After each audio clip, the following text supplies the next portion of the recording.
Oi? Tá. Esperar a Andressa entrar aqui de novo. Você tá ouvindo aí, Du?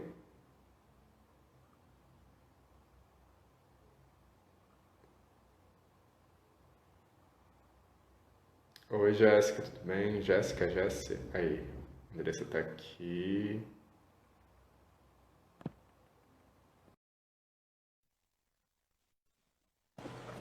Tá, entra de novo. Tá Oi, você ótimo. consegue me ouvir agora?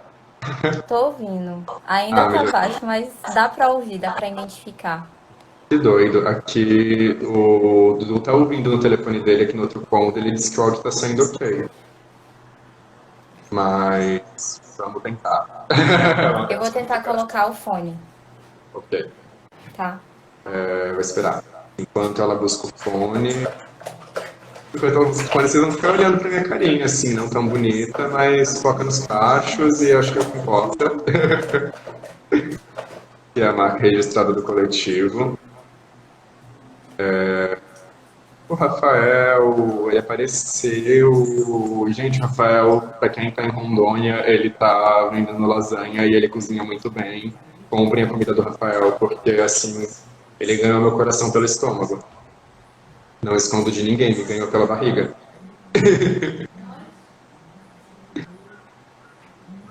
Ela tá aí procurando o fone. Ai, gente, acabado.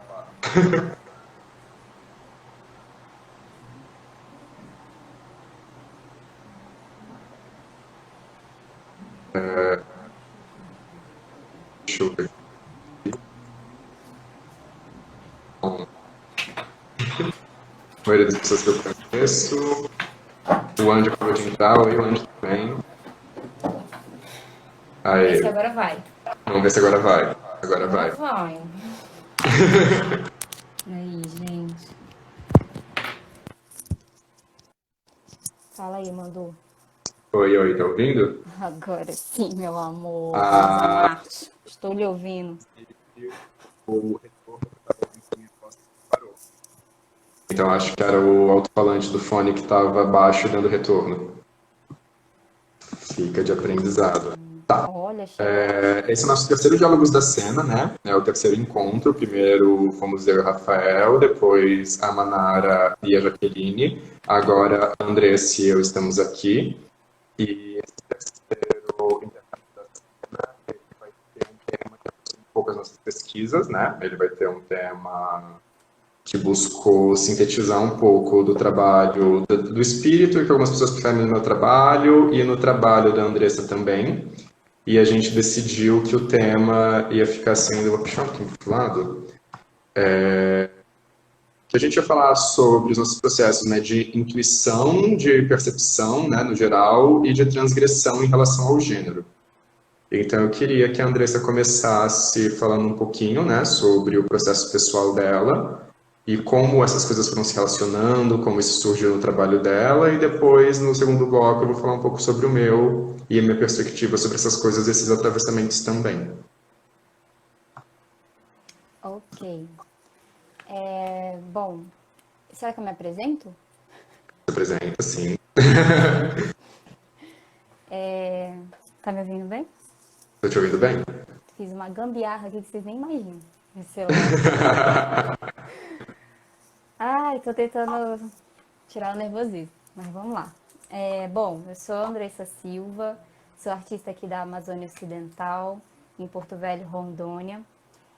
Dentro do campo das artes cênicas eu trabalho como atriz, como bailarina e também como instrutora de teatro e dança para públicos infantil, juvenil e adulto.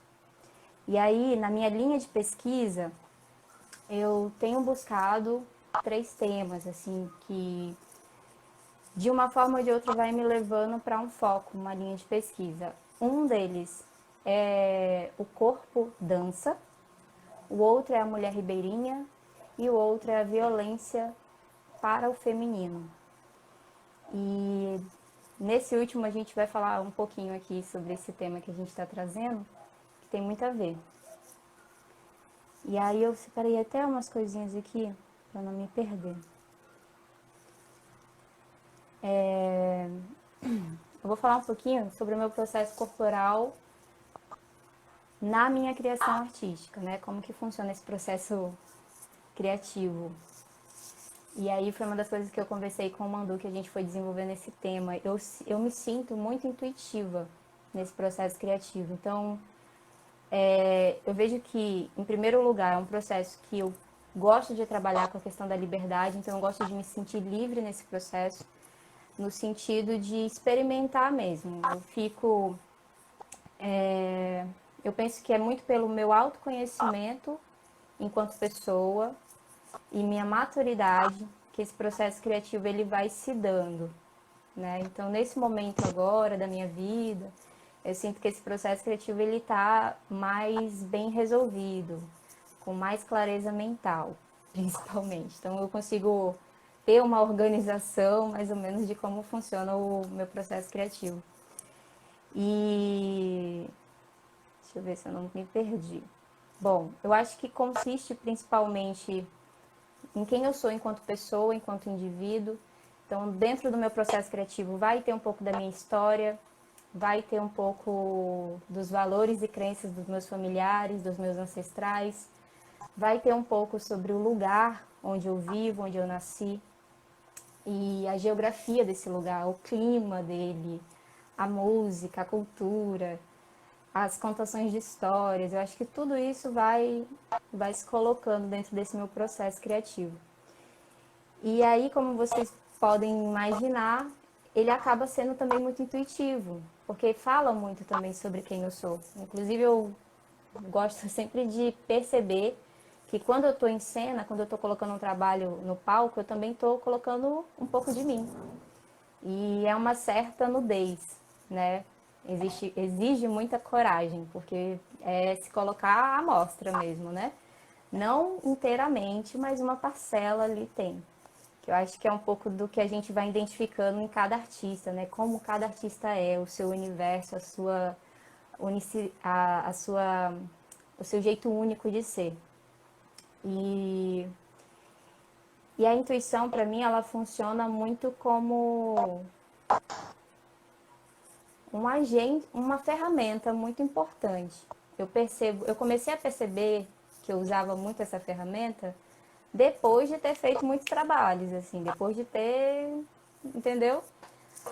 Porque aí eu fui em busca também de identificar como que era o meu processo criativo para também me organizar melhor, né? E principalmente por causa das pesquisas, eu vou entendendo como que eu funciono, o que que me estimula. E aí eu fui percebendo que eu era um ser muito intuitivo. Então, dentro de um processo onde eu estou sendo provocada por uma direção, pelos colegas de trabalho, vai surgindo essas ideias súbitas, que é o que eu chamo um pouco de intuição, né? Tipo, pá, do nada dá um estalo. E a intuição, ela é essa percepção que está um pouco à frente do momento presente, né? Ela dá uma sacada do que vai acontecer lá na frente. Eu adoro isso, eu acho muito incrível, porque é uma qualidade que todos nós temos, né? Enquanto pessoas, seres humanos. E acho que a gente tem que dar mais valor a ela. Acho que a intuição, ela pode ser usada em diversos âmbitos da nossa vida, não só no nosso trabalho criativo, artístico, mas na vida inteira, sabe? Eu tenho aprendido, inclusive, a usar melhor essa ferramenta dentro do meu trabalho. E aí, é isso. Não vou prolongar pra gente trocar bastante. E, Mandu, como que é, assim, pra ti, essa questão da intuição dentro do teu trabalho? Então, esse primeiro, né, bloco que a gente fala, eu sou Mandu, eu sou paulistano, tenho desenvolvido alguns trabalhos com o Norte desde 2018 e venho seguindo, né, tive um contato muito forte em Roraima por um ano, aí eu tive um contato, uma janela muito forte com Rondônia por conta da minha amizade com o Rafael, e eu tô no teatro desde dos 9 anos, então é tipo, basicamente desde que eu tenho memória, porque a minha vida dos 9 anos para baixo é um borrão. Então, minhas primeiras memórias sólidas mesmo que eu tenho de vida são memórias do teatro. As minhas primeiras memórias que eu tenho, tipo, fazendo vida é fazendo arte. Mas o meu processo, como começou numa coisa do teatro infantil, ele não começou como um processo criativo, ele começou como um processo totalmente dirigido, né? Então, é um processo muito mais de, o professor vem, ele dá os exercícios, ele treina a consciência corporal e ele monta, né, as apresentações, as peças e os textos, que geralmente são dele, porque eu comecei com comédias populares, então era muito comum que fossem textos de tradição oral, que cada um escrevia da sua maneira, ou então textos que já eram mais clássicos, infantis mesmo, né? O que reflete algumas das minhas pesquisas. Hoje, não necessariamente eu, como artista autoral, eu não faço mais infantil, mas eu ajudo outras pessoas a escreverem infantil, porque isso nunca saiu de mim, né? Entra na nossa vivência. Desenvolve um trabalho com dramaturgia. Oi? Tu também desenvolve um trabalho com dramaturgia? Desenvolvo. Inclusive, todos os meus trabalhos solos teatrais são autorais escritos por mim. Atualmente, eu não tenho nenhum solo que não seja escrito por mim, mas nessa parte do infantil eu ajudo mais com a parte de pesquisa. Amigos meus que trabalham com infantil, eu ajudo na parte da pesquisa, que ajuda na concepção desses espetáculos, das linguagens lúdicas e etc. Tá, mas por que eu acho isso importante? Porque quando eu saio desse mundo do teatro infantil, eu já começo a fazer um teatro mais juvenil, um teatro que já começa a flertar com temas mais adolescentes e se encaminha para o que eu vou fazer até a vida adulta, eu começo a ter que partir do processo de criação. Então, eu não estou mais numa companhia de teatro, comédias populares, eu não vou mais contar o Alto da Compadecida, eu não vou mais falar do Alto da Barca da Glória, eu não vou mais falar desses clássicos, né? Eu amo, que eu sou apaixonado, adoro as culturas populares, eu tenho um preconceito com artistas contemporâneos que eu vejo que não tem nenhuma conexão com as culturas populares. Eu acho que não tem como você ser contemporâneo sem você entender a base, né, da nossa brasilidade, mas que aí tá, eu vou sair da tradição oral, vou sair dos clássicos populares e agora tá na hora de trazer um mandu em cena. Sou eu, é o que eu quero falar. E aquele trabalho que eu quero que seja autoral, ou seja, um trabalho que só eu posso fazer. Um trabalho que não necessariamente fale sobre mim, mas que traga inquietações que eu tenho. Que são coisas um pouquinho diferentes, né? Eu não preciso ir lá e falar sobre mim mesmo para estar trazendo as minhas inquietações para o palco. São, assim, usar o meu corpo como ferramenta para trazer questões que talvez sejam muito maiores do que eu. E esse processo para mim é muito intuitivo. Porque a partir daí, quando a gente começa a pensar em trabalhos de criação autorais, a gente começa a pensar em método. E eu comecei, ok, qual vai ser o meu método? E eu percebi que, assim, a primeira etapa do meu método é a experimentação corporal. Então, eu pego uma série de signos que eu acho que combinam com aquela criação e eu vou experimentar. Tanto que daí surgiu um dos cursos que eu dou, que é o Rituais Elementais, que é basicamente um processo intenso de experimentação a partir dos 4 elementos de base da natureza. Então, é a partir da água, da terra, do fogo e do ar. Você só pode usar isso na construção. Então, geralmente, é uma aula que eu dou para um grupo de alunos com corpos nus e eu vou provocando eles com os 4 elementos básicos, um de cada vez e depois os 4 ao mesmo tempo. E a gente vai fazendo essas brincadeiras. E foi assim que eu comecei a construir o meu processo. Então, eu pensava o que elemento aquilo me remetia. Eu pensava, se esse texto, se essa vontade me remete a um lamaçal, eu vou até um lamaçal e eu vou deixar o meu corpo dizer o que eu preciso fazer. Se me remete praia, eu vou até a praia e eu vou deixar a praia me dizer o que eu tenho que fazer. Se me remete montanha, eu vou até a montanha e eu vou deixar a montanha me dizer o que eu tenho que fazer. Então, é um processo muito intuitivo de entender como funciona o corpo e experimentar. A partir da experimentação, né, que aí já é outro passo, eu digo que vem a consciência. Porque a partir do momento que você experimenta, você fica consciente. Eu brinco que o processo da consciência é transformar o subtexto em texto.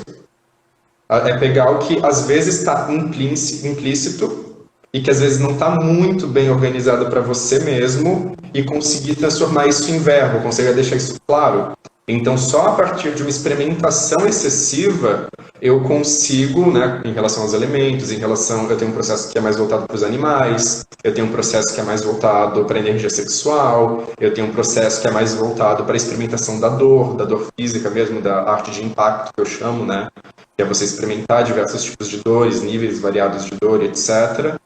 E a partir dessas experimentações, geralmente não é só uma, geralmente são várias, eu consigo chegar no meu conceito. Então, o conceito desse trabalho nasce daqui, a partir da experimentação. Então, sem a intuição, não tem consciência. Se eu não seguir a minha intuição e não experimentar o que os sinais do meu trabalho estão me dizendo, eu não consigo criar a consciência do que eu estou pretendendo emanar do meu corpo naquele processo. E para você, como é que funciona esse processo de eu estou aqui no meu processo intuitivo, eu estou aqui experimentando, opa, eu acho que eu tomei consciência de alguma coisa e é aqui que eu vou. Eu acho que é exatamente isso, assim, é uma ação e reação mesmo do momento presente que você está experimentando. E aí, tu me fez pensar também, mas aí eu vou falar isso depois.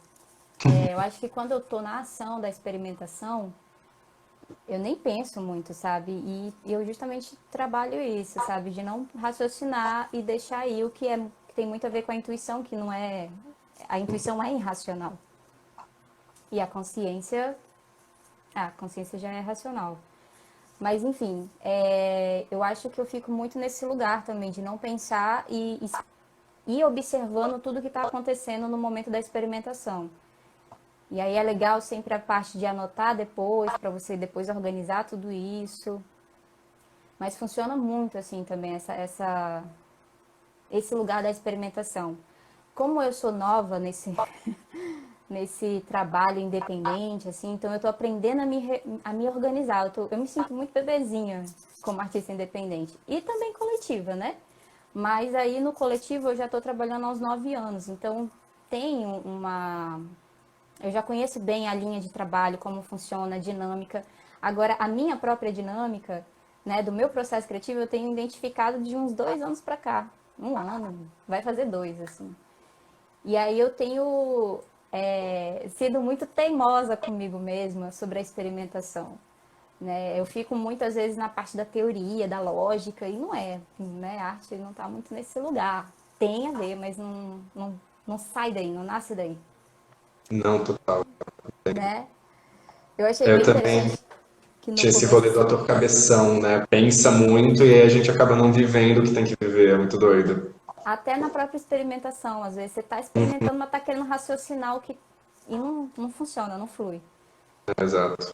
Você trouxe a questão de que quando você estava nos coletivos, você sentiu que não criava, não fazia muito esse exercício da intuição nos processos criativos, né? E eu acho que isso é uma tendência muito forte para quem trabalha nesse coletivo, assim, quando você não é o autor principal do seu trabalho, né? Que aí a gente fala o artista independente. Eu trabalho nos dois lugares, como artista independente e como coletivo. E eu tenho, graças a esse exercício de artista independente, eu tenho conseguido trabalhar melhor com a minha intuição no coletivo. Sabe, uma coisa ajudando a outra. Imagino. E aí eu sinto que é uma questão de protagonismo mesmo, porque, bom, como atriz, nos meus grupos de teatro, principalmente também de dança, às vezes eu fico muito naquele lugar de receber informação e ir no automático. E isso é muito pobre, né? Você perde muito enquanto artista. Fica E aí, esvaziado, né? você vai fazendo uma coisa que você está acostumado, né? Você nem sai da sua zona de conforto e não evolui e tal, não é legal. E aí eu tenho identificado isso, trabalhado essa aceitação de que eu faço isso, para ter coragem de transmutar, né? No momento presente dos ensaios e tudo mais. Inclusive, meu diretor acabou de entrar. Oi, querido! Oi! Tô falando só coisa boa de você. Coisa boa. Gente, ele tá me vigiando, eu acho. Não, isso aí é o Rony Amaral, diretor e dramaturgo do espetáculo Ifé, da Beiradeira Companhia de Teatro. Conheço esse trabalho maravilhoso, aproveitando que ele tá por aqui. Então, e aí eu tenho aprendido sobre isso, né? Cara, você contribui 1000 vezes mais no coletivo, fica uma coisa muito mais empolgante. E isso é importante no nosso trabalho, né? Essa excitação com o tema Hum, que a gente está desenvolvendo, com o trabalho que a gente está fazendo crescer. Então é isso. Eu falei dessa história toda porque você falou sobre a questão de que você sentia dificuldade de exercitar a ferramenta da intuição, né? E eu realmente, cara, no começo eu ia muito no automático, ia muito no que me falavam. Depois que eu fui entendendo que a gente é um artista criador, né? Antes de tudo, você é um ser criador. A criatividade é um sim, elemento natural do ser humano. Mas como a gente está nesse sistema inserido, a gente está inserido nesse sistema que ensina a gente a produzir, reproduzir, reproduzir, reproduzir, reproduzir o tempo todo, acho que até enquanto artista a gente vai aprendendo a desconstruir isso, né? De que a gente não está aqui para aceitar e fazer. A gente está aqui para questionar, pensar junto, colaborar e acrescentar.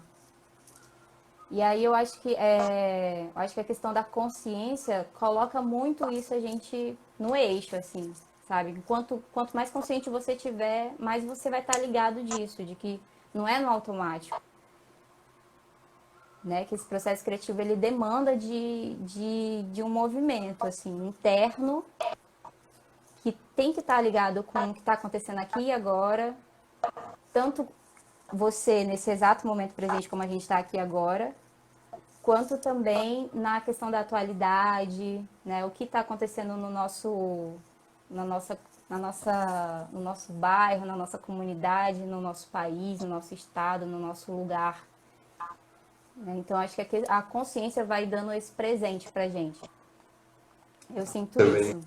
também sinto muito, e me levou para outros lugares, a pessoa fala, me levou para muitos lugares, que é a coisa, né, que eu sempre debatia com os meus orientandos, inclusive dois deles estão aqui, que é ciência, assim, a consciência coletiva, né, a consciência do coletivo também, a questão da consciência coletiva, mas como isso antevê o inconsciente coletivo, que é aquelas coisas que a gente tem dentro de nós enquanto indivíduos que vivem numa sociedade, né, pessoas socializadas, pessoas que vivem no coletivo, que vivem a vida coletiva, porque nós somos animais sociais, e como o trabalho, né, do ator, ele pressupõe a gente trabalhar bem esse inconsciente coletivo. Foi quando eu comecei a ter minhas primeiras contradições de gênero. Foi quando eu comecei a ter as minhas primeiras contradições em relação ao gênero, em relação ao corpo, que eu lembro que os meus primeiros questionamentos a respeito do meu corpo, genitais e tudo mais, vieram dentro do teatro. Isso tanto no gênero, isso tanto na racialidade, em todas as partes da minha vida, eu comecei a fazer perguntas sobre mim a partir do meu trabalho no teatro. Então, por exemplo, aí começa a gente, no nosso processo intuitivo, de intuição, a gente começa a esbarrar com esses inconscientes coletivos que eles são racionais, eles não são intuitivos, mas que eles estão atrelados na gente, né? Então, por exemplo, eu lembro disso até hoje, né? Dá um tapa nela. Eu fazendo uma apresentação, um ensaio, eu tinha que dar um tapa numa atriz. Eu falei, não vou dar um tapa nela. Por quê? Porque ela é mulher. E onde que eu sabia, de onde eu sabia, de onde eu tinha tirado aquilo, eu não sei, mas estava no meu inconsciente coletivo. Então eu só fui entender o que é o peso da socialização, o que é o peso dos estereótipos, o que é o peso do gênero, o que é o peso da racialidade dentro do teatro. Quando falavam tipo, não, você não pode ser tal personagem porque ele é um personagem mais masculino, mais forte. Nossa. E aí eu comecei a entender que quando eu via essa descrição mais masculino, mais forte, era o único momento no teatro em que eu via protagonistas negros. Quando você precisa de um preto retinto para ser um machão musculoso, entendeu? Do contrário, todos os protagonistas ou personagens de referência que são artistas, que são poetas, que são escritores, que estão no lugar do sublime, eles talvez tenham uma performance de gênero mais delicada, mais parecida com a minha, mas aí eles vão ser representados por homens brancos dos olhos azuis. Então isso já me cuspiu dentro das masculinidades, né? Tem a masculinidade do homem sublime, que que é o homem branco do olho azul, né, lírico, poético, sentimental. Então tem essa masculinidade. E tem a masculinidade agressiva, a masculinidade violenta, a masculinidade do estuprador, né, do bandido, ou então um estereótipo muito comum no teatro, que é o do favelado, entre aspas, e aí eles vão pegar os homens negros, né, e hipersexualizar e hipermasculinizar esses homens negros e colocar ele nessas funções. Comecei a ter o conflito dessas masculinidades e perceber que eu não estava em nenhum nem outro. Primeiro porque eu estou dado, né? Eu ainda não entendia como LGBT, porque eu era muito jovem, mas eu já entendia que eu não era um homem hipermasculinizado. E eu também já entendia que estava longe desse ideal de sublimação do homem branco aristocrata europeu, sabe? Eu não era Dorian Gray. Esse lugar do poeta aristocrata europeu com cabelo partidinho também não me cabia. Então eu era um corpo de não lugar, né? Afetado por um racismo diferente do racismo que afeta o homem negro, que leva a hipermasculinização e etc. E eu também comecei a perceber os meus amigos atores que eram negros ou eram brancos e eram abertamente o que a sociedade categoriza como afeminados. Jovens afeminados. E aí que eu vi que existem ainda mais nuances. Então, além dessas três nuances, dessas três arquétipos de masculinidade que eu citei, me vieram mais nuances de masculinidade, né? Que é o homem branco afeminado e o lugar que ele ocupa na sociedade, e o homem negro afeminado e o lugar que ele ocupa na sociedade. E eu só fui ter essas reflexões por meio do teatro. Foi muito doido, mas se não fosse pelo teatro, eu não teria tido essas reflexões. E para cada um desses homens e para cada uma dessas masculinidades, a gente é apresentado a inconscientes coletivos diferentes, entendeu? Então, por exemplo, quando a primeira vez que me deram um personagem, que eu era um homem, tipo, homem cis, hétero, que eu era, na verdade, um mecânico. Eu falei, nossa, mas vocês vão me colocar como mecânico, né? Tipo, ninguém vai acreditar. Foi a minha primeira resposta, eu já me considerei incapaz, inapto. Por quê? Porque estava no meu inconsciente que homens como eu não exercem papéis como esse. Nossa. Não por uma questão de classe social, porque eu sempre fui pobre, meu avô que me criou era pedreiro e tudo mais. Mas eu não exerço esse papel no imaginário popular porque eu não sou hipermasculinizado. Ao mesmo tempo, quando eu quis fazer uma personagem que era um homem gay extremamente afeminado em situação de prostituição, não quiseram confiar o personagem em mim. Quiseram confiar para outra pessoa, uma pessoa mais afeminada do que eu, porque o diretor falou com essas exatas palavras: você não é tipo machão, mas você também não é tão escrachado, então não. Nossa, e essas Não porque emoções, né, cara? não porque eu não acho que você consegue fazer, mas tem uma dificuldade em convencer o público, entendeu? Você está no lugar do homem afeminado mais puxado para o intelectual. Você está no lugar do homem afeminado mais puxado, né, para o poeta, para o escritor, que também não é o Dorian Gray porque não é branco, mas que tem... E aí você vai entrando nessas camadas e eu fui vendo o quanto, né, por isso alguns discursos do feminismo liberal, né, tipo... Ou até do feminismo radical, que falam do homem, o homem, o homem, a primeira pergunta que eu faço é sempre que homem, né? É o homem eu, é o meu amigo preto retinto que performa masculinidade, é o meu amigo preto afeminado, é o meu amigo branco afeminado, porque só nesses recortes a gente consegue falar de infinitas masculinidades, né? Aí depois me veio a questão ainda dos homens trans. Primeiro eu fui trabalhar com pessoas trans sendo mulheres trans. E aí depois eu fui trabalhar com homens trans, inclusive eu montei um texto escrito por um homem trans, né? Foi um dos últimos trabalhos que eu montei na minha adolescência, passagem da adolescência para a vida adulta. Foi um texto de um dramaturgo trans aqui de São Paulo, o Henrique Maravilhoso. Então, assim,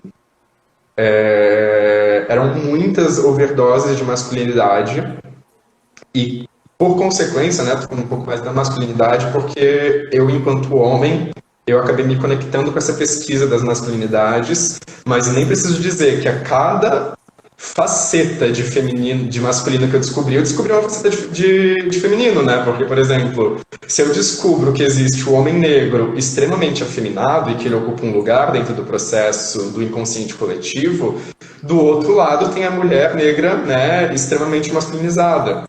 Aí não, também tem a mulher negra extremamente feminina, assim como tem um homem negro extremamente masculino. Aí também tem a mulher negra que não é nem tão feminina, nem tão masculina, e que também não tem a pele tão escura, e que está mais perto do que seria eu. E aí comecei a descobrir as diversas identidades de mulheres indígenas, de mulheres quilombolas, né? Eu fiz um trabalho com os Guarani Kaiowá maravilhoso, um trabalho com os pescadores aqui do litoral norte do Vale do Paraíba, né? E depois tem todo o processo da minha mãe, que é cigana, então eu tive todo um processo maravilhoso com ciganos lá de Pernambuco. E cada faceta de masculino que eu descobria mais e mais facetas de feminino, e isso começou a dar uma overdose no meu processo de experimentação.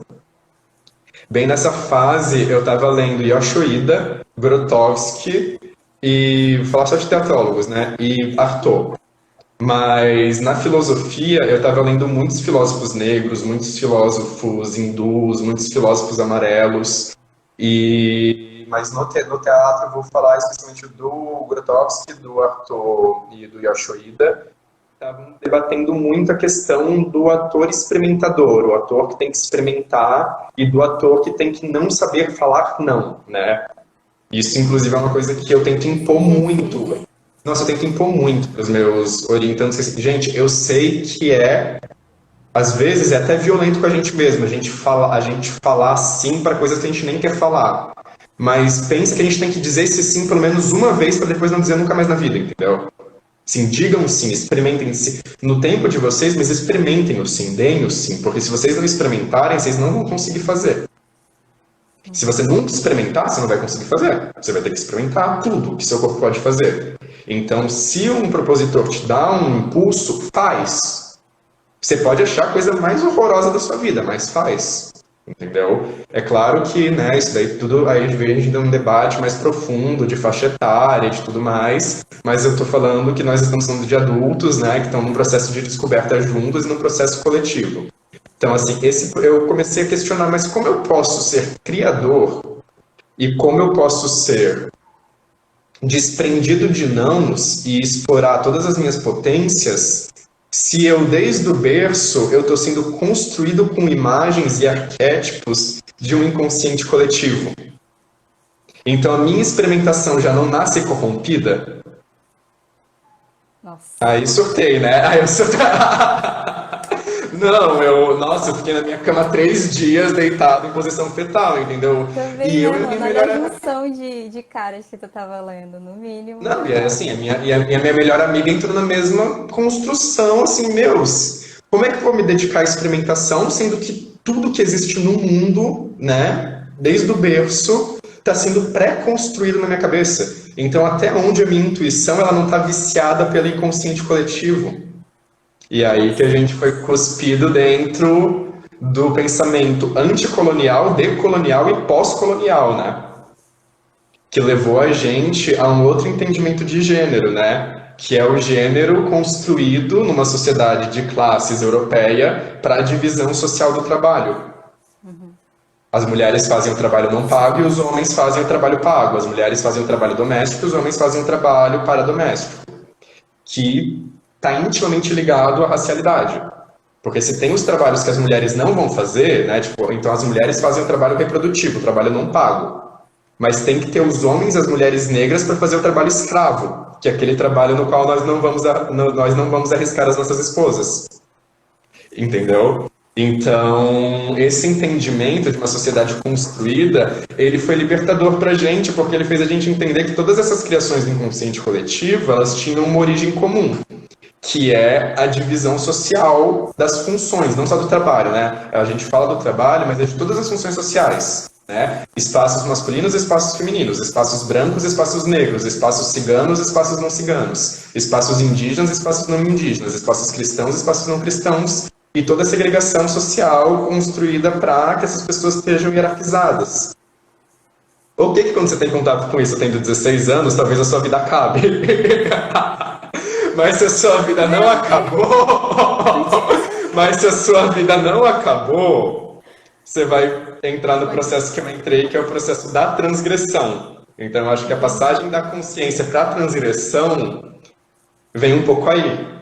Eu e a minha amiga, a gente estudou tudo sobre gênero, transgênero, não binário, e a gente chegou, eu falo muito dessa amiga, da Rafa, porque a gente estava muito atrelados, muito atrelados, a gente criou tudo juntos. A gente ficou uns 3 ou 4 anos, 3 anos quebrados, fazendo tudo juntos, tudo. A gente deve ter feito uns 10 duos, a gente fez N performances, a gente fez o Freak Show do Triunviratum, que era um espetáculo 4 atores, que eu fazia direção artística, e ela era meu par de cena, e a gente tinha um casal de amigos nossos fazendo parte técnica, que era maravilhoso.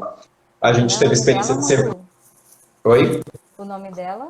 A Rafa é uma mulher trans incrível, que inclusive agora está em Amsterdã, mas porque ela é grande demais para ficar num lugar só, né, as pessoas voam. E aí a gente estava nesse processo enlouquecedor juntos, né? E todas as contradições dela ser uma mulher trans também. E, putz, nossa, cara, é tudo muito louco. Ela já era mais velha. Então, quando eu tinha os meus 16, ela já tinha seus 21. Então, ela era mais velha, ela tinha outras vivências, né? E aí a gente estava nesse processo coletivo que a gente falou, eu não queria que a minha arte tivesse limitada. Então, eu também não posso estar limitado. Então, eu vou ter que transgredir o próprio eu.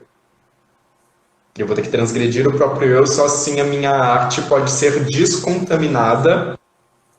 Eu posso descontaminar a minha arte desses arquétipos pré-construídos. E foi a partir... Oi, pode falar.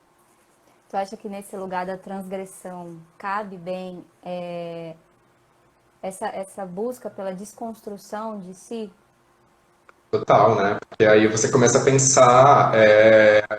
Eu sei que existe a gente vive num sistema sexista, machista, monossexista, e apresenta para as pessoas apenas 2 alternativas de vivência de sexualidade, que são homossexual e heterossexual, onde não existe o multissexual, o bissexual. Cissexista, que não aceita a existência de pessoas trans, racista, e dentro desse racista é um guarda-chuva, né? Não é um racismo, são racismos. Então, o racismo antinegro, o racismo anti-cigano, o racismo anti-amarelo, o racismo anti-indiano, são N tipos de racismo, né? O racismo anti-mestiço, que a gente está trabalhando muito isso agora na Bantesma, né? No grupo de pesquisa, que está muito presente na obra do Lovecraft, as coisas do racismo anti-mestiço, da eugenia, da anti-mestiçagem, etc. Mas eu sabendo que essas coisas acontecem, eu não posso deixar que isso interfira na minha arte.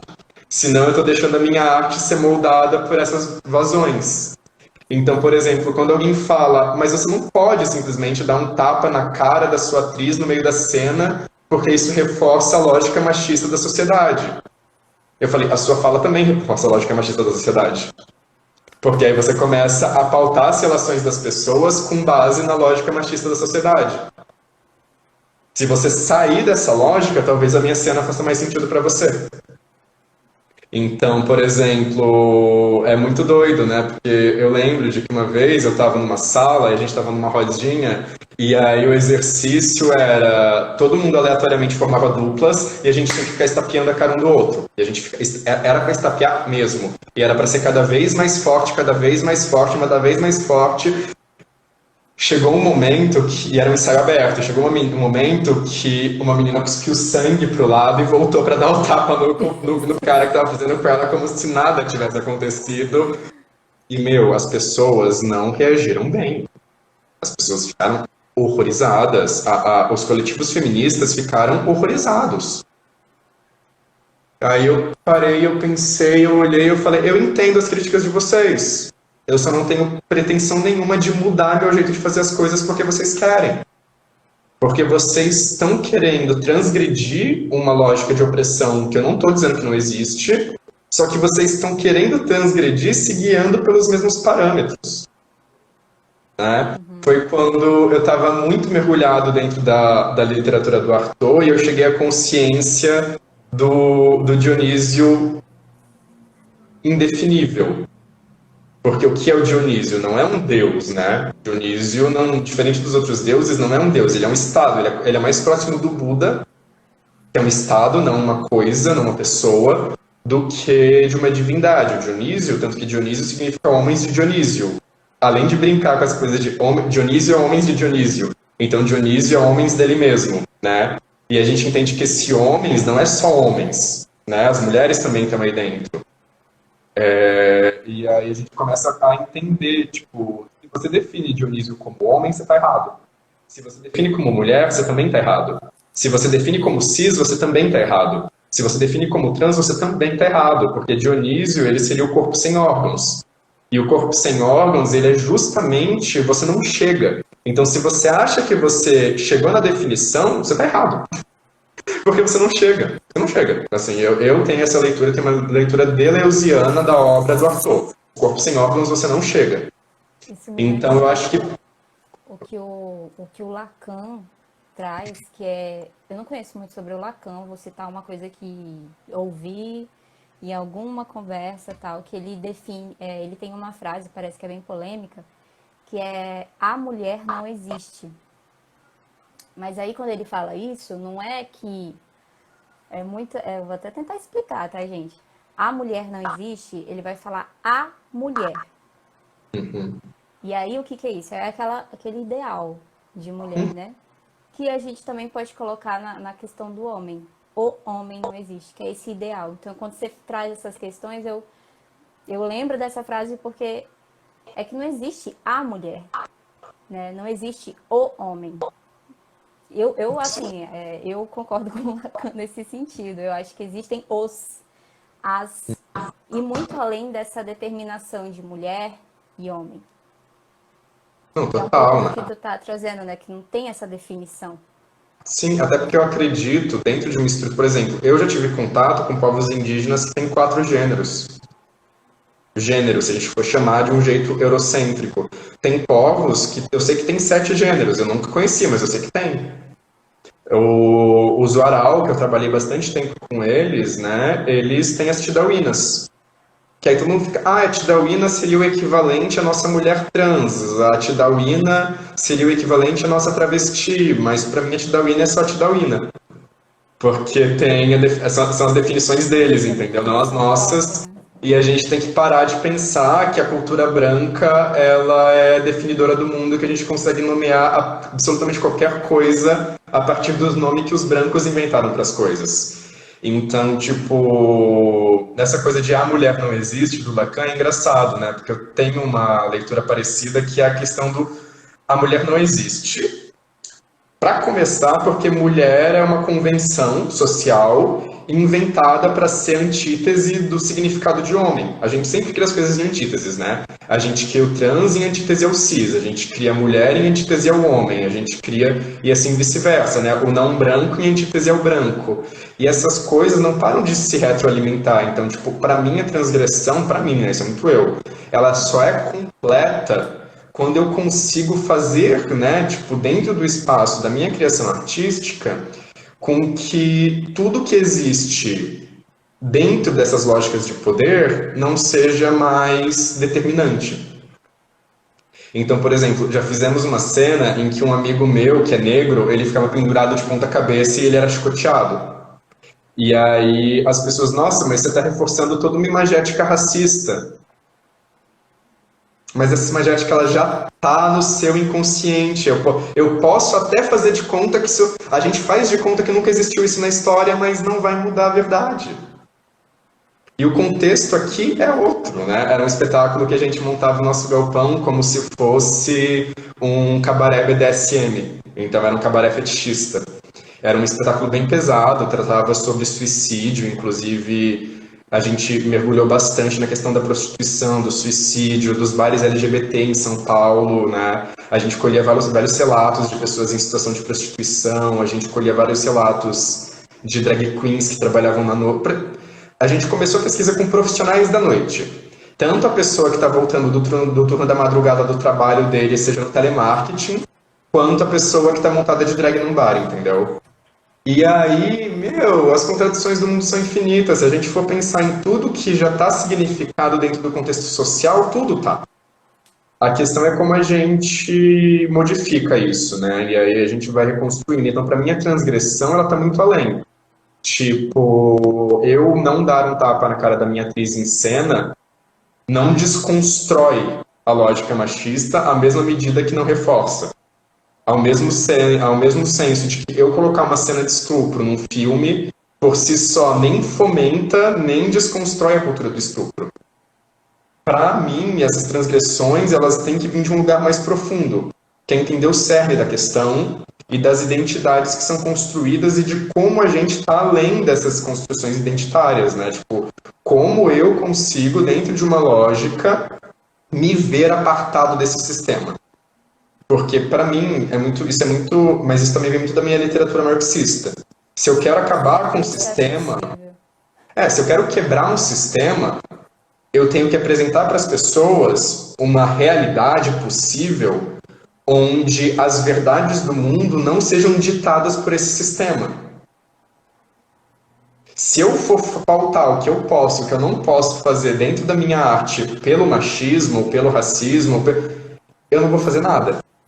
Eu não vou fazer nada e eu também não vou eu não vou destruir esse sistema, porque eu vou estar assumindo dentro da minha arte que toda e qualquer ação está pautada por esse sistema, não existe o fora desse sistema.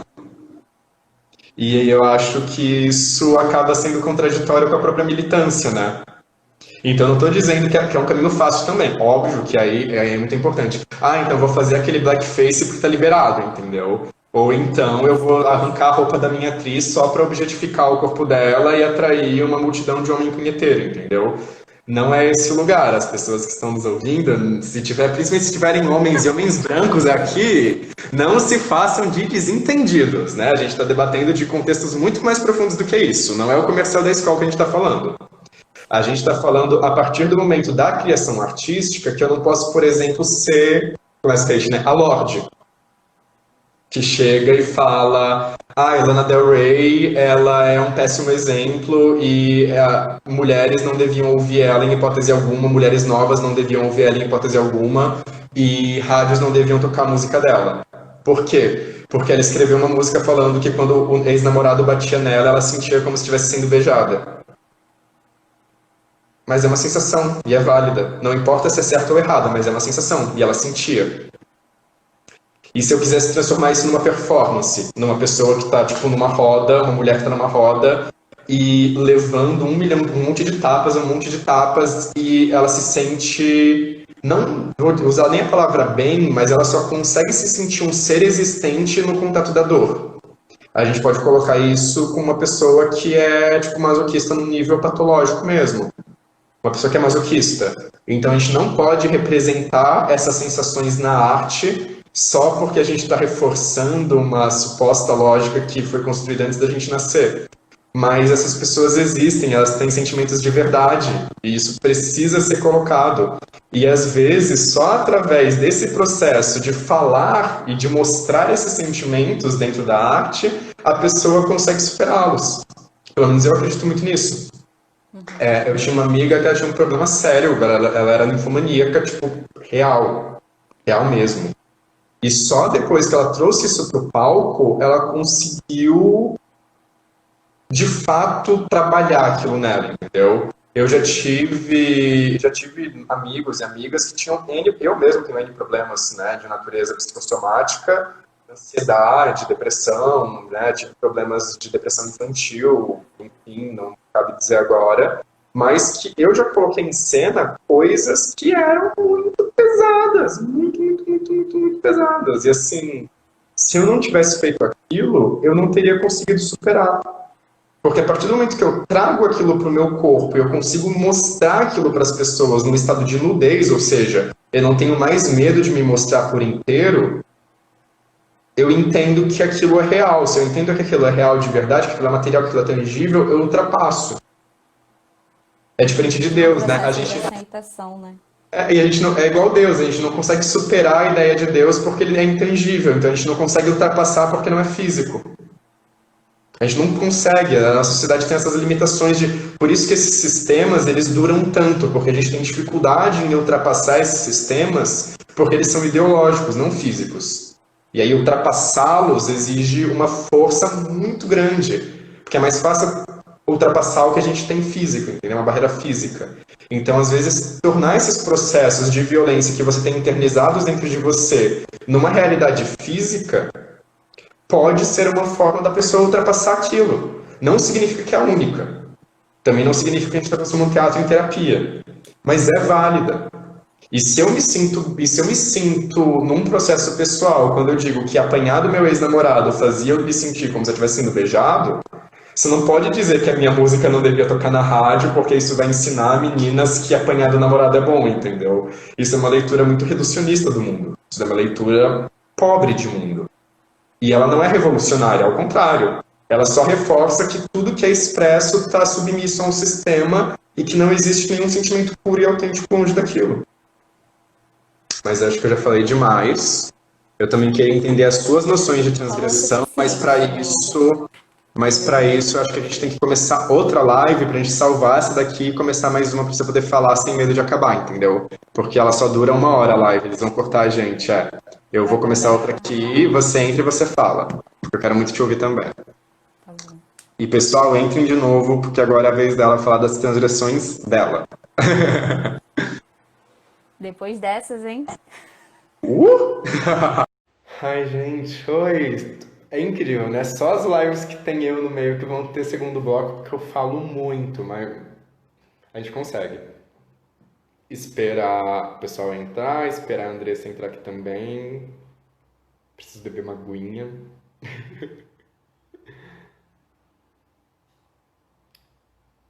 Como sempre, a primeira pessoa a entrar.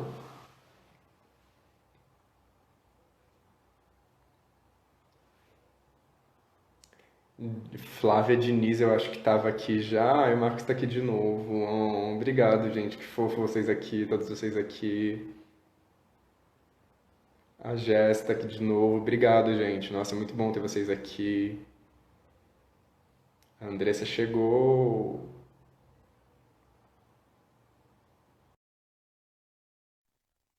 Kaylee tá aqui. Ai, que legal, todo mundo voltando. Aê. Aí você espera o pessoal terminar de entrar que eu vou beber uma água. Deixa eu ver quem tá chegando. Bebe água, quem já bebeu água hoje, mano? Eu tô aqui só no chazinho. Obrigada pela presença, Kelly.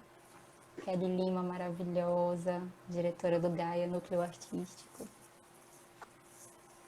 Rafudo.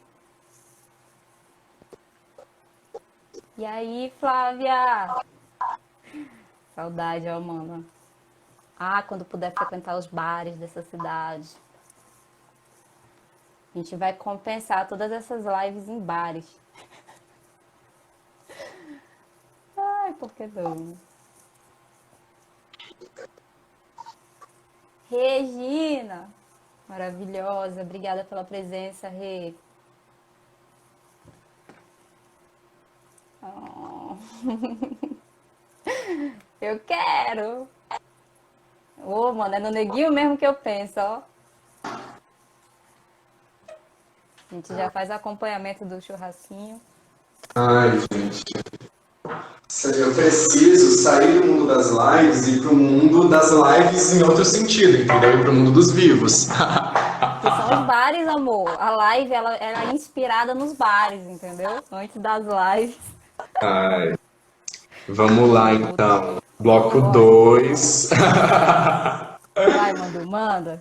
Vai, é sua vez. Agora, eu já falei das minhas transgressões, desse todo meu processo louco, quase esquizofrênico, né? De, tipo, tentar pautar a transgressão não do ponto de vista de, fazer o contrário do que já é feito, entendeu?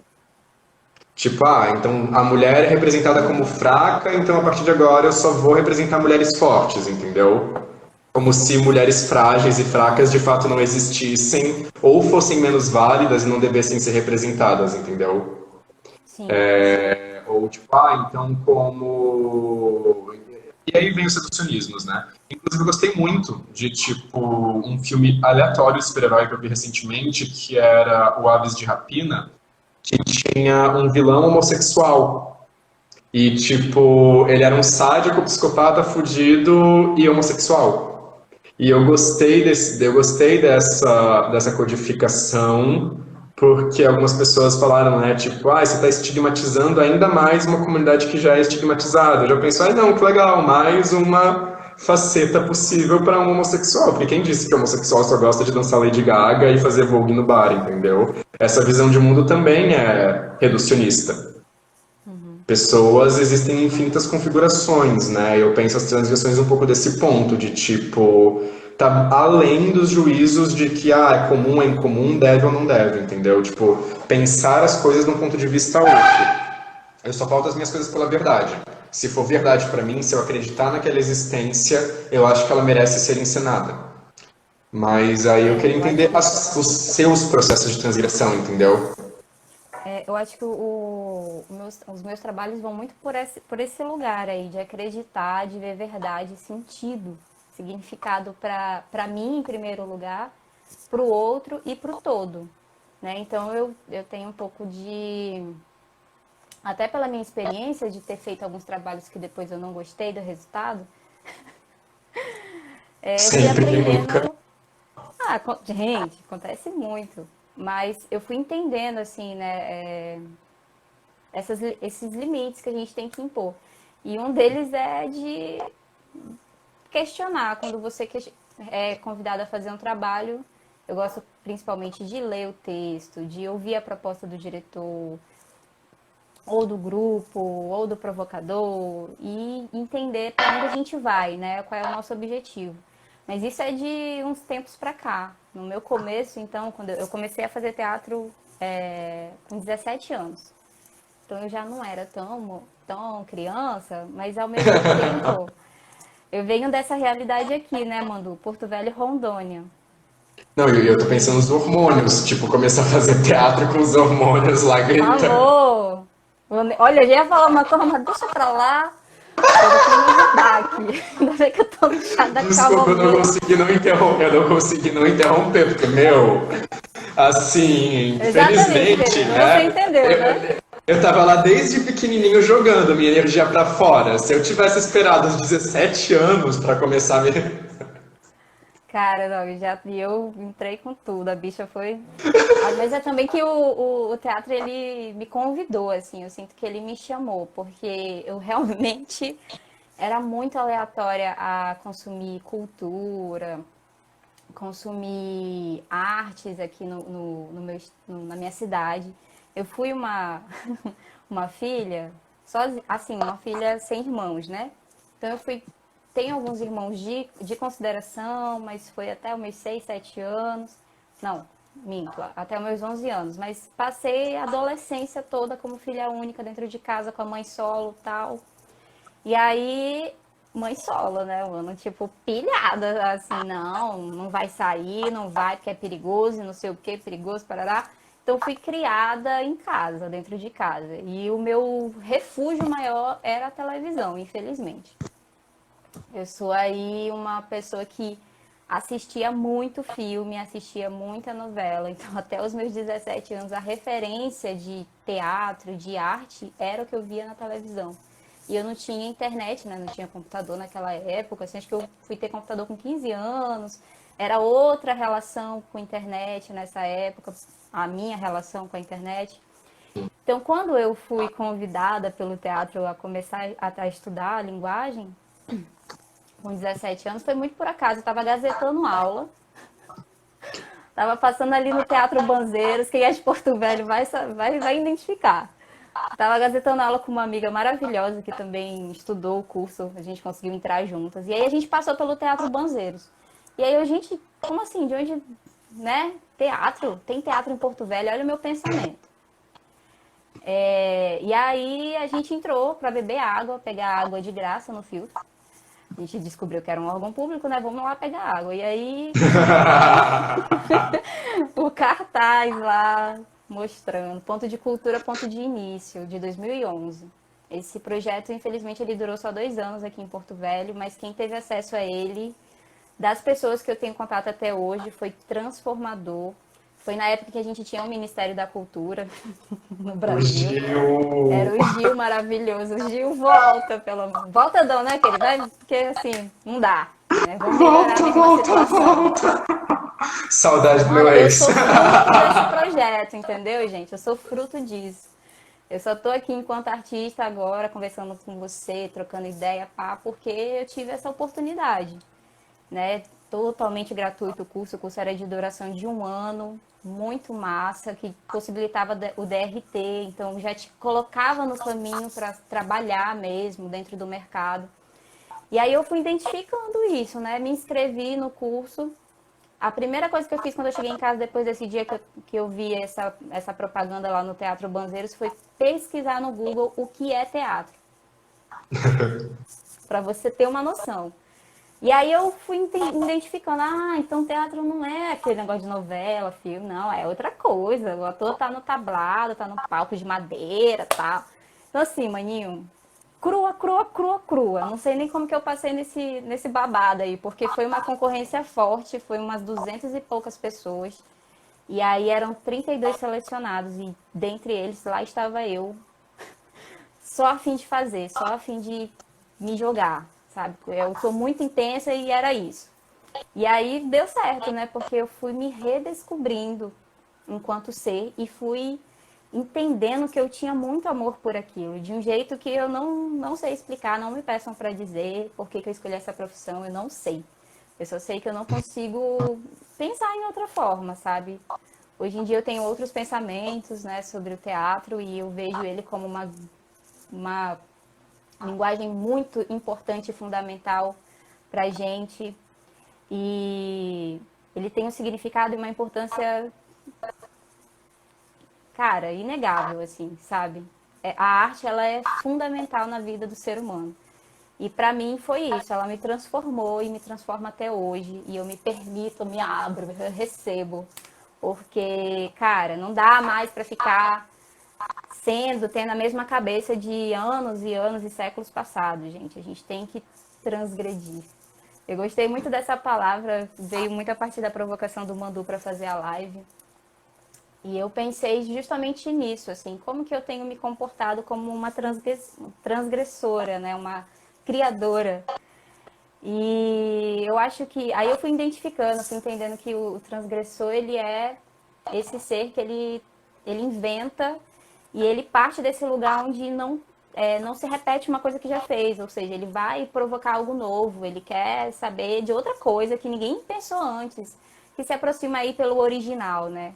Eu acho o original meio polêmico porque nem tudo é original, como a gente mesmo estava ouvindo no diálogo do Mandu, assim, a gente faz uma coisa, mas aquilo já está no subconsciente, coletivo, individual, então o original ele é meio, pra mim, assim, meio, não sei não se eu confio no original, mas enfim, eu acho que o É lugar do criação, né?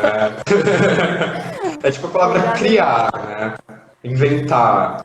pois é, de onde você inventa, né? De onde vem as coisas? Já tá aí há Do muito sopro dos tempo. anjos, né? Oh, Não. Uf, não, quem dera. Então eu vai. fui parar para pensar sobre isso em relação aos meus trabalhos. E eu acho que vem muito a partir da minha coragem de trabalhar como artista independente. E aí eu começo a me olhar como uma criadora transgressora, porque o coletivo, ele, graças assim, à divindade mesmo, eu sempre tive a oportunidade de fazer ótimos trabalhos coletivos, mas assim, de 10 2 eu não curti. Foram, né, teve todas as situações. Muitas situações nesse mundo de teatro, gente, muita. E tem muita história aí.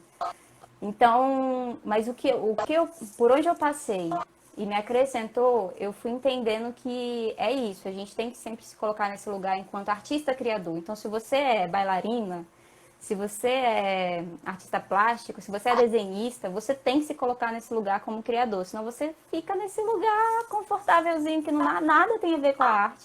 Na minha opinião, a arte ela tá nesse lugar de zona de conforto. Então, tanto para você que vai assistir a arte, quanto para você que vai fazer para mostrar, você tem que estar ligado que você vai sair da zona de conforto. Porque se você for para se anestesiar, Colega é só ficar em casa, entendeu? E tipo, ligar a TV, que é o que mais tem. A anestesia aí tá rolando solta. Então eu percebo, eu paro para pensar nisso, né? Aonde os meus trabalhos me provocam, por quê? E aí, a partir desse incômodo que existe, e muito levada pela intuição, eu vou identificando essa nova forma de fazer, né? A minha própria arte.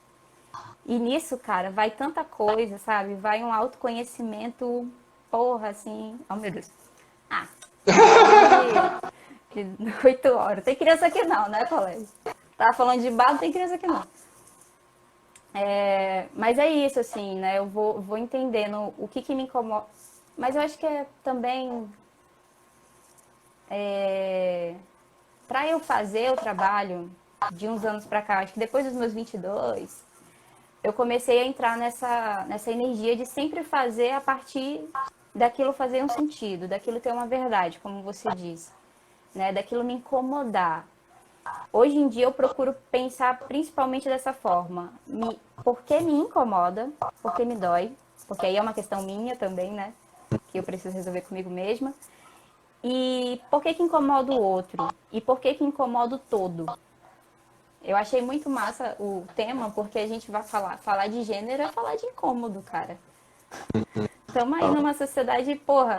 E Brasil, então, colega, hoje eu vi um vídeo que me aterrorizou em relação a isso, de um grupo de crianças que eram de um grupo musical evangélico.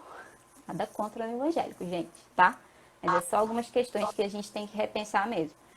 E aí a letra da música, assim, altamente, cara, altamente, sabe? Tipo, tava até assim, o visual do vídeo tava trabalhado nisso. Pra cá menina, pra cá menino, azul, rosa, e a letra era isso, né? Essa afirmação. Eu conheço esse vídeo. Eu conheço esse vídeo, colega.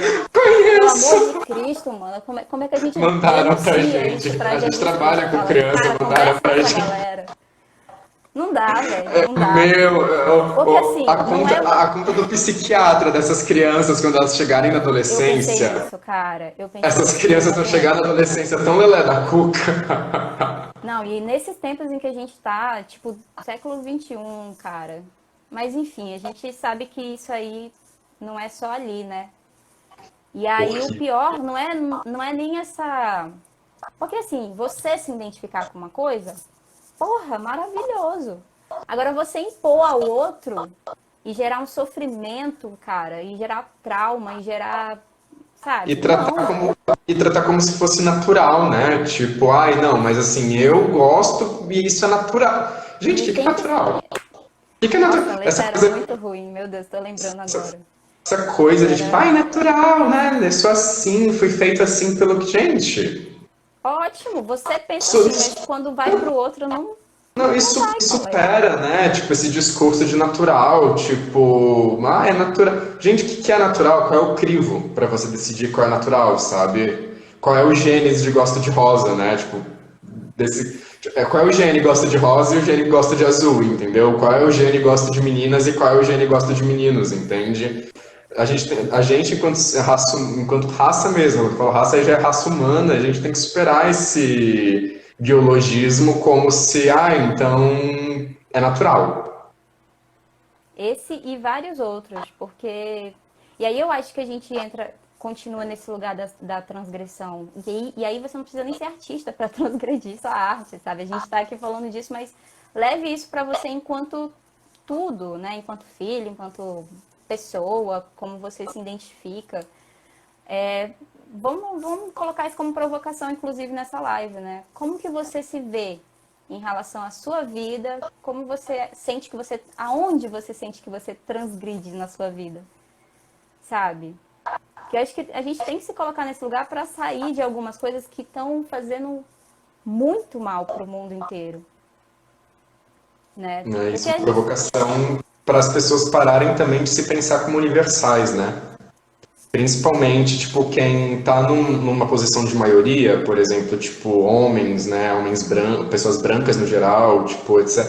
parar de se pensar como universal, né? Parar de pensar, meu contexto é esse, o contexto do mundo inteiro é esse. Não, entendeu? Então, exatamente. E Não, isso, acho que assim, a transgressão ela só vem quando a gente entende que não é natural. Hoje eu vi uma discussão entre um professor de sociologia e italiano e uma indígena no Twitter. E foi engraçadíssimo.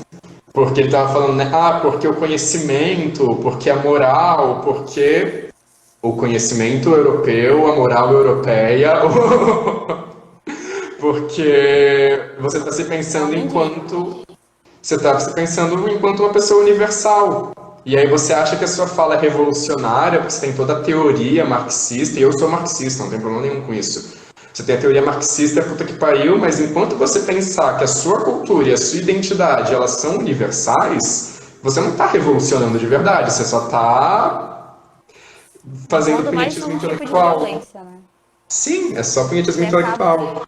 acaba sempre indo para esse lugar da violência, é impressionante.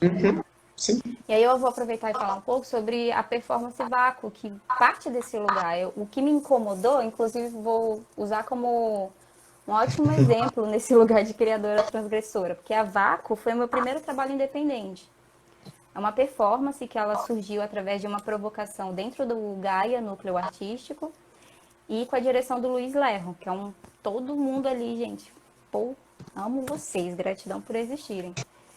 E essa performance nasce desse lugar, desse espaço, né, com essas pessoas, essas potências artísticas aqui, não só aqui de Rondônia. E aí eu fui identificando que essa voz que existe dentro de mim, enquanto artista, tem muito a se falar. Quer falar, né? E aí eu venho trabalhando a coragem para isso. Porque, primeiro, eu me vejo como esse ser que tá aí cheio de como é que a gente pode dizer? Me ajuda aí, Mandu. Cheio de títulos, cheio de... muito enquadrada, porque eu tô nessa sociedade que nem vocês, sabe? E aí eu me vejo numa busca de constante vontade de desconstruir isso. Essa mulher colonizada, esse corpo titulado, eu me sinto precificada, eu me sinto assediada, eu me sinto desrespeitada, eu me sinto domesticada a calar, obedecer. Entende? Então, assim, dentro do meu próprio trabalho, principalmente os independentes, eu percebo que existe uma resistência para sair desse lugar, dessa caixa que me colocaram. Ou eu fui, nem sei se me colocaram, se eu me coloquei, acho que tem um pouco dos dois lados. E ao mesmo tempo em que eu vou realizando essa arte, vou oferecendo isso ao mundo como proposta de reflexão, eu também vou trabalhando isso em mim. Eu não consigo ver, tipo, minha arte, minha vida. Eu acho que sim, existe ali um momento, mas elas estão entrelaçadas. Que é um pouco do que eu falei no começo da live. Se eu vou colocar uma coisa no palco, isso vai ter um pouquinho de mim. Então, eu vou estar um pouco nua, vamos dizer assim, né? Vou me colocar ali em risco. E eu amo isso. Eu acho que isso é uma das... Ai, Gabs! Eu acho que isso é uma das coisas fundamentais, assim, enquanto artista, de vocês colocar em risco, até mesmo para fazer isso, que eu acho que o Mandu traz muito bem no trabalho dele. E olha que eu preciso ver teu trabalho, Mandu, para com isso. Essa distância. Eu também tenho que ver seu trabalho, mas eu vou passar uma temporada aí em Rondônia assim que a pandemia acabar, você não tá entendendo? Gente, vamos viajar. Eu também quero viajar para São Paulo. Aí vem, E aqui em aí, casa eu cabe, já sinto falei. que você já traz isso muito, assim, uma consciência muito massa, cara. E é muito lindo, assim, ouvir você falando sobre o seu trabalho. Que encoraja, sabe?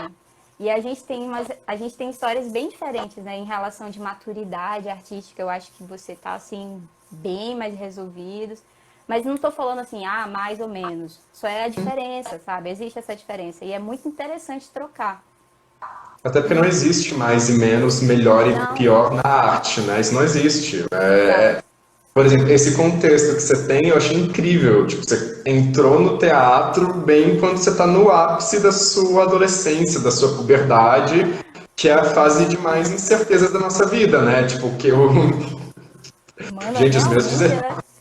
meus 17 anos era um surto atrás do outro, entende? Você, bem nos seus 17 anos, como se ter 17... Meu, adolescência. Eu escrevi isso na parede para não esquecer quando eu tiver os meus filhos. A adolescência é um caos.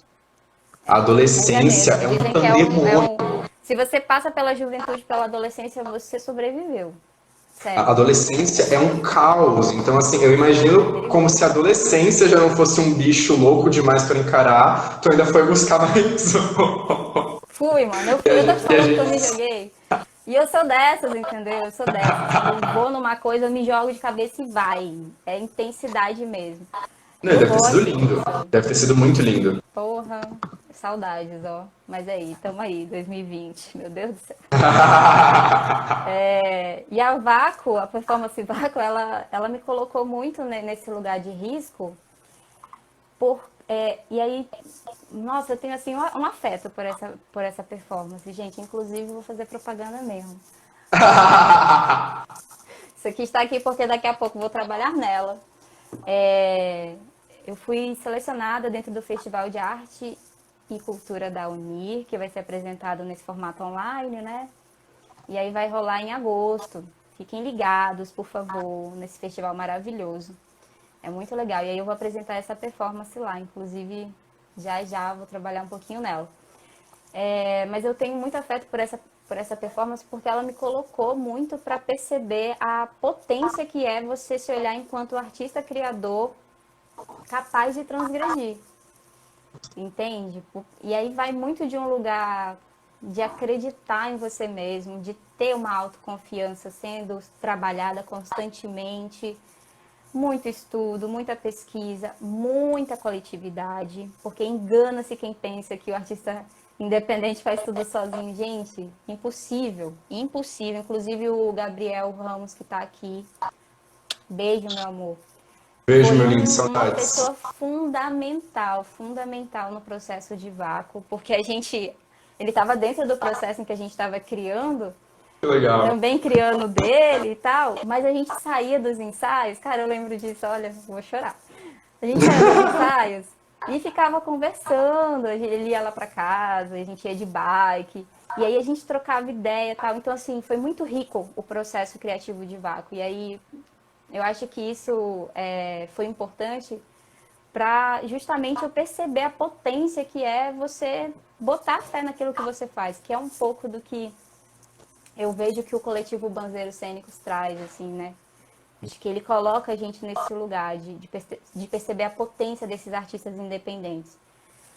Meu Deus, e como é árduo, mas aí a gente encontra no coletivo tanto o desafio de trabalhar em coletivo, porque não é fácil, nunca jamais será, porque o ser humano, né, gente? A gente é muito complexo, cada um é único e quando a gente vai trabalhar em coletivo, a gente exercita muito a humildade e, né, eu acho assim que é um exercício incrível de você aprender a ser protagonista do seu trabalho e ao mesmo tempo ser generoso para conseguir trabalhar em coletivo. Porque para ser coletivo a gente tem que ser generoso. É impossível fazer qualquer coisa. Vai no mercado, você tem que ser generoso, colega.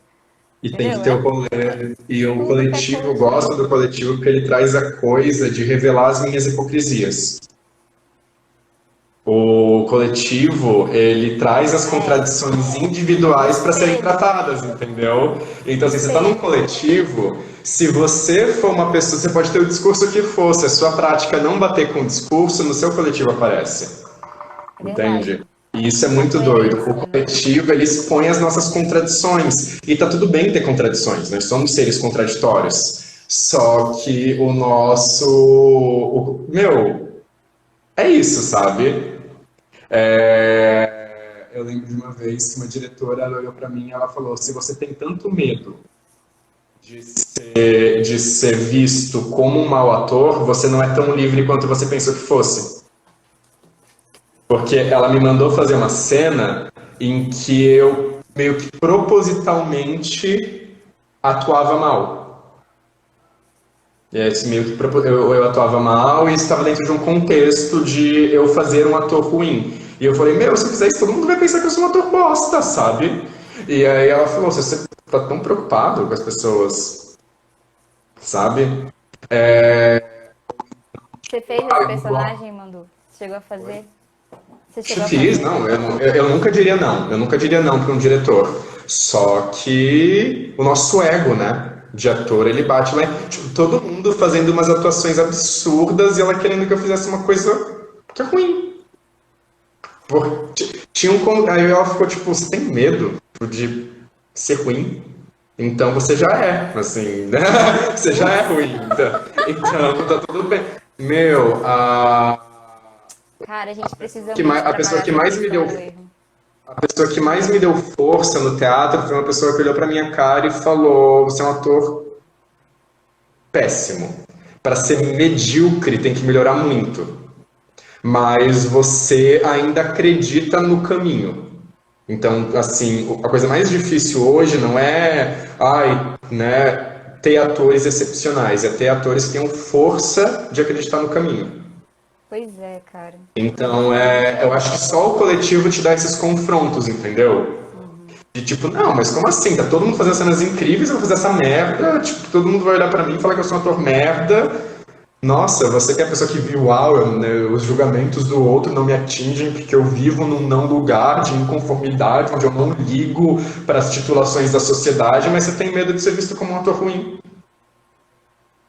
Tapa na sua cara, vai e você acorda. Não, aí você acorda, né? Aí você fala, oi, calma, tudo bem? 9 horas da manhã, bom dia. Né? Então, não, você falou, tipo, eu tive que falar isso, porque o coletivo é isso. No trabalho individual, você não chega nesse lugar. Por isso que o coletivo é tão importante. Acho que não se faz teatro sozinho, né? Você sempre tem um coletivo com você se você quiser fazer bem feito. É incrível isso. Se você não tem fisicamente, você tem nas suas referências, você tem nas pessoas que te ajudaram, tem nas concepções. É lindo, é lindo. Talvez seja a arte mais coletiva que exista. Eu acho que a gente percebe que tem alguns artistas que têm muita dificuldade, né, de trabalhar com coletivo e aí preferem trabalhar de forma independente. Eu conheço alguns colegas de trabalho que vão nessa linha. Uhum. Até mesmo acho que por causa de todo esse desafio que é trabalhar no coletivo. Mas aí você vai entendendo que eu acho que eu fiquei, acho que um pouquinho, assim, eu me lembro que eu me iludi nesse lugar. Ai, foda-se todo mundo, eu vou trabalhar sozinha e tal. Mas não durou muito, porque eu percebi que é impossível e que não faz nem sentido, cara. Porque mesmo quando você vê um monólogo, Sim. até naquele exato momento ele não está sozinho, ele tem o público. E Uhum. isso é um trabalho também, né? Engana-se quem pensa que tem a quarta. Às vezes tem, né? Na montagem essa ideia de quarta parede, o ator não interage com ninguém e tal. Mas não, você interage com o público, você recebe e dá o tempo inteiro. Total. Né? Então, assim, essa coisa de foda-se todo mundo e vou fazer sozinho é um caminho bem mais difícil do que o caminho do vamos, bora lá botar a cara a tapa. Né? E eu sinto que é um caminho inválido, porque, cara, é isso. Eu tenho percebido isso na minha vida pessoal, na minha arte. Se a gente quiser evoluir nesse rolê aqui, colega, vai ter que doer. Entendeu? A Senão gente você vai reduz o ter que se teatro permitir. à arte plástica, né? Não reduz no sentido de que artes plásticas são piores, não, mas tipo, você pega uma coisa que é justamente uma arte de contato e torna ela uma experiência unicamente visual, entendeu? E Visual aí e não. É outra não é coisa. isso, né? É outra coisa. Tipo, é outra linguagem, é cênica, não é plástica. Então você está contradizendo a linguagem que você escolheu, sabe? E é meio ego trip, né? Vamos combinar. É É muito. bem ego, é bem ego É trip. Tipo, bem. ai não, por que que você faz teatro? Ah, eu faço porque eu fico bonito no figurino e vou ser aplaudido. E... Tudo bem, tranquilo. Vai lá, Ah, colega. você já pensou em fazer quadro, fotografia, escultura, né? Não, é bem Talvez. diferente. Se a sua ideia é eternizar a beleza, não que isso não é algo válido, mas você consegue maneiras, né, de fazer isso sem precisar entrar num mundo que não é isso que busca, né? Mas Isso tem cada muito um a ver com faz, essa cada um constrói seu caminho. coragem do. Isso isso tem muito a ver com essa coragem que o artista precisa ter para se trabalhar. Total. Né? Eu falo artista porque a gente aqui é ator, performer, mas eu tô vendo aqui bailarinas e bailarinos e tal, é qualquer lugar em que você tá. Eu acho que também não só como artista, mas como ser humano. Pra gente crescer, evoluir, a gente vai ter que se colocar nesse lugar de trabalhar a aceitação em primeiro lugar. Total. Para conseguir transmutar. E a aceitação, eu acho que ela entra na parte da consciência, né, que a gente trouxe aqui no tema. Porque a partir dessa consciência você aceita o que é. Eu tenho uma amiga maravilhosa, a Mayara, que ela fala... Eu fiz uma oficina maravilhosa com ela de palhaçaria, e aí ela repetia muito isso na oficina. Olha, não tem certo e errado, é o que é. E isso ficou muito forte na minha cabeça. Falei, cara, é isso, né? Porque me ajudou a pensar nessa questão da aceitação. Não tem errado, certo. Eu estudo balé clássico, e dentro do balé clássico existem várias polêmicas que eu assumo, todas elas, assim, como estudante de balé clássico, tem que ser mesmo dialogado.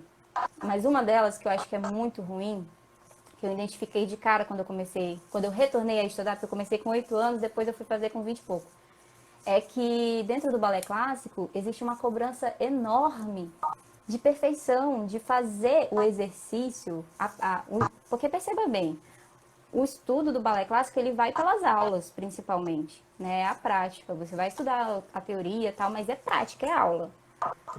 E aí você vê ali dentro da sala de aula, eu falo a partir da minha experiência, a autoestima baixa da galera, porque não tá executando corretamente. E, cara, balé clássico é um negócio difícil pra... Entendeu? Muito Jura? difícil. Nossa, parece Porque super deforma simples. o corpo. Deforma o corpo. É uma deformação. Antes de tudo, o balé clássico é uma deformação do corpo humano. E aí, daí vem várias outras polêmicas. Não, e vem o Mas, contexto de que aquilo foi feito já para não todos os corpos, né? exatamente. O balé ele foi feito para um númerozinho Se for pra falar do pequenininho, então imagina quando você traz para outro continente. que não tem nada a ver com os corpos. É outra coisa, É né? muito Então, complicado, sim, é mas eu muito fico duro. sempre muito incomodada dentro da sala de perceber as colegas nesse lugar de, pô, tá se sentindo mal porque tá errando, porque... E aí eu acho que tem a ver com isso que a gente está falando do processo de aceitação. Não ver, trabalhar como a gente olha esse erro, né? Trabalhar como a gente olha esse erro, entre aspas, para a gente reeducar o nosso pensamento sobre isso. E aí isso vai ajudar a gente tanto no lugar pessoal, enquanto ser existente nessa vida, e também como artista, como o trabalho que você tiver aí, a vocação que você escolheu. Porque, cara, isso muda muito a vida, por isso que eu tô falando disso. A aceitação é fundamental e dói mesmo. É bom não se acostumar com a dor, mas se relacionar com ela diferente, né? Ver ela como uma boa anciã, uma boa velhinha, que é muito sábia e que sabe te falar coisas fundamentais para melhorar a sua relação consigo mesmo e o seu trabalho. Então, ver esses erros assim dessa forma faz toda a diferença. E é isso, assim, eu acho que em relação a como eu me vejo como transgressora, vai muito desse lugar de trabalhar essa aceitação de coisas, desconstruir muito do que foi imposto a mim, principalmente enquanto mulher nessa sociedade. E, cara, é uma busca constante aí, sabe? Eu digo que é uma luta comigo mesma, sabe? Eu preciso vencer a mim mesma para conseguir fazer alguma coisa no palco, como para fazer alguma arte, sabe? Eu preciso vencer a mim mesma, assim, em vários lugares. Nossa, e isso é muito da cena, né?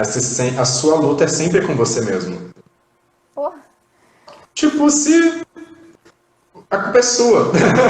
exato, a Se autorresponsabilidade ficar é bom, constante. se ficar bom, a culpa é sua. Se ficar ruim, a culpa é sua. Se o público vai chorar, a culpa é sua. Se o público não vai chorar, é tudo culpa sua. São suas escolhas e o processo que você vai escolher e tudo, e a poética que tu vai trabalhar que define tudo. Então, tipo, se você não tiver muito em paz, inclusive com fracasso, o que é o fracasso, né? Tipo, para mim o fracasso é não tentar. Para mim nenhuma tentativa ela é fracassada, ela só pode não ter o resultado esperado, mas ela tem algum resultado, né?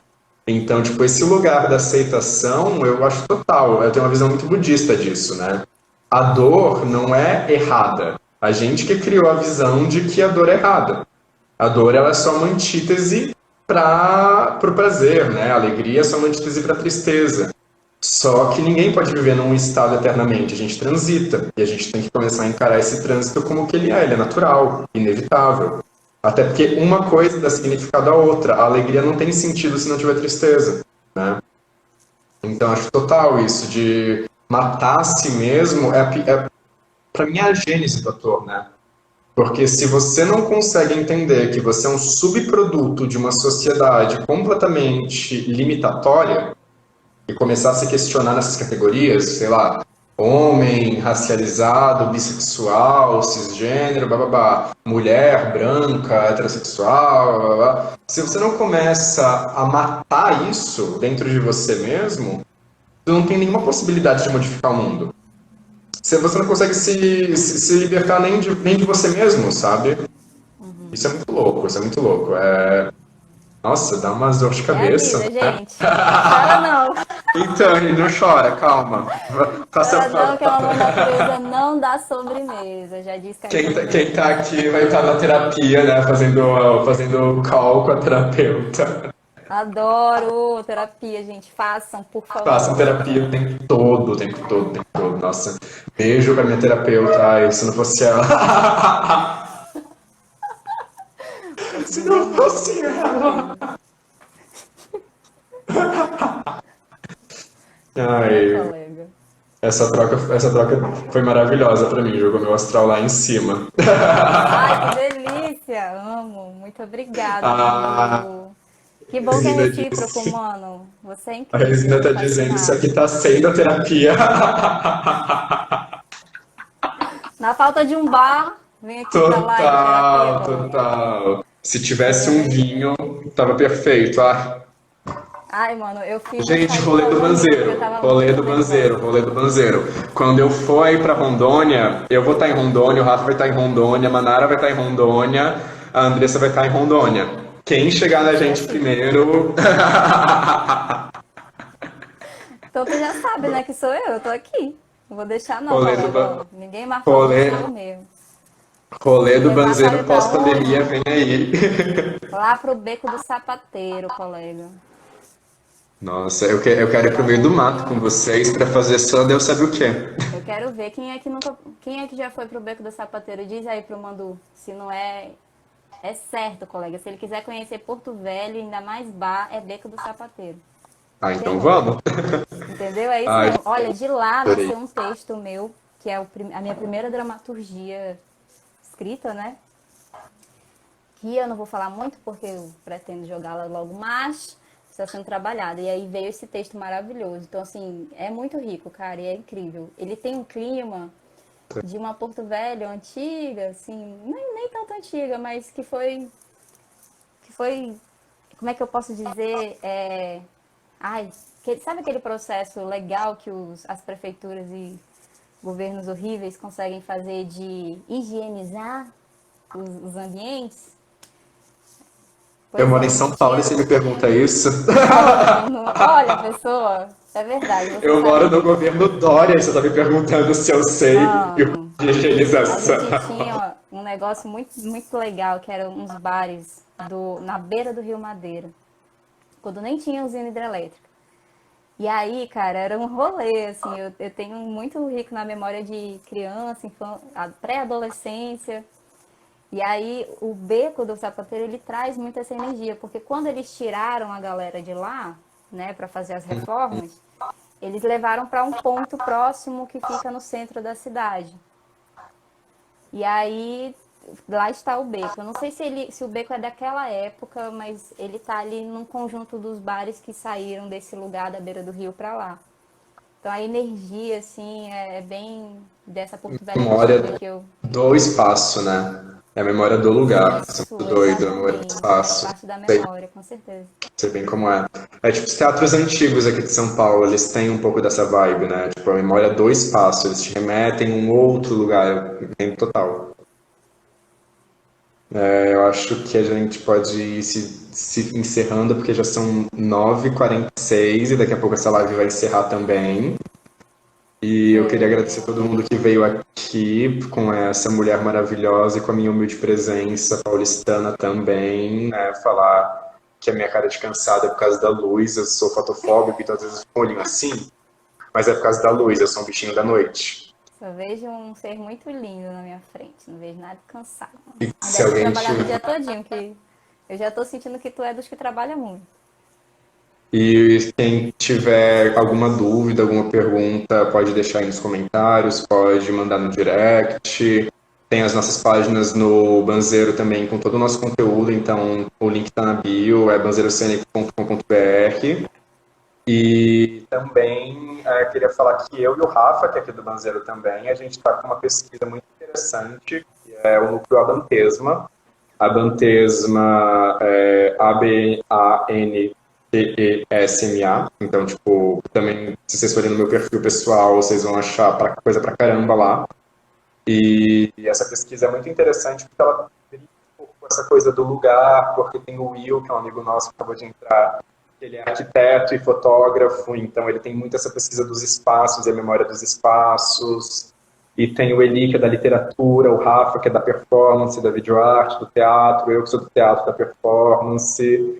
E aí a gente está brincando um pouco com as relações do terror e do colonialismo, que é a questão do medo e a construção do medo sempre pautado nas artes como o medo do outro.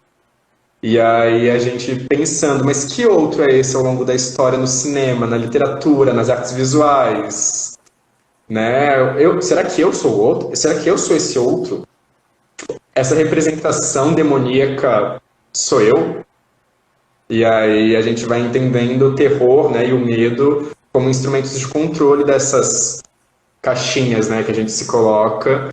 E quem quiser ir lá dar um apoio para essa pesquisa, acho super legal. Conheçam a pesquisa, se alguém ainda não conhece, né, se alguém comete esse pecado, conheçam a pesquisa autoral da Andressa, conheçam o material do Vácuo, logo logo vai ter mais coisa na página do Banzeiro. E é isso, gente. Obrigada por estarem aqui. Gente, muito obrigada pela presença, viu? Vi várias pessoas queridas aqui e também aos que eu não conheço. Muito obrigada pela escuta, né? Eu acho que é muito importante a gente estar se permitindo sempre nesse lugar da escuta. E foi lindo te ouvir, Mandu. Tô Foi lindo você. apaixonada. Você é um amor de pessoa, um artista exemplar, que tem muito a nos ensinar e nos dizer através da sua arte, tenho certeza. Então, vou estar aqui, ansiosa por essa oportunidade que o universo me trará para conhecer você de E perto, os ver feats sua vêm, os arte. feats vêm, ó. Já saiu meu feat com o Rafa. Os feats vêm, gente. Assim, o feat vem, Vem. é inevitável. Um dia E ele brilhe vem. muito, meu amor. Voe alto. Por favor, Você tenho também, minha certeza. querida. Te admiro muito, muito, muito, muito. E a gente vai seguir se admirando e construindo juntos, né? Porque Com certeza. tudo que a gente admira nos afeta e tudo que nos afeta nos constrói. E eu adoro Ai, essa meu Deus. construção do que me afeta, muda muito. É isso. Então vou encerrar aqui. Beijos, Certo, meus meu amores. amor. Beijo, gente. Boa noite a todos. Obrigada.